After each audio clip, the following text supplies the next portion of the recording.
En sciences politiques, l'idéologie est par définition une production humaine qui obéit à des enjeux politiques, à des logiques complexes, sociales, économiques, environnementales, etc., à des rapports de force, c'est-à-dire des rapports de pouvoir, et d'une manière générale, à des processus que le chercheur tentera de découvrir, de comprendre et d'expliquer. En sciences politiques, on considère qu'une idéologie n'est pas détentrice d'une vérité, elle n'est pas synonyme de dogme indiscutable. Non, au contraire, elle est considérée comme un discours produit par des acteurs pour atteindre des objectifs. L'idéologie est un ensemble de représentations relativement intégrées qui portent sur le monde et son devenir.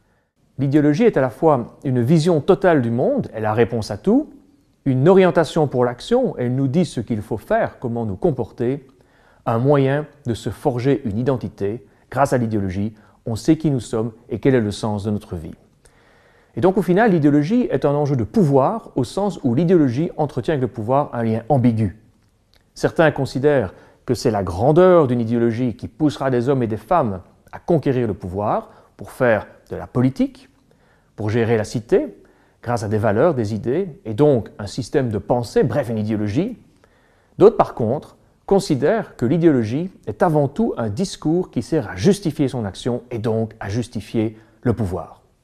Dans le premier cas, le pouvoir semble servir une cause qui elle-même est enrichie d'une idéologie forte et cohérente.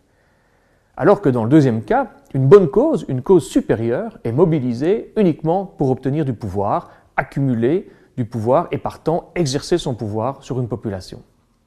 En fait, le pouvoir, à l'état pur, sans aucune justification, est mal vu. Alors qu'en revanche, prétendre s'accaparer le pouvoir pour une cause noble peut être un moyen de laisser la population accepter une concentration d'un pouvoir, potentiellement absolu.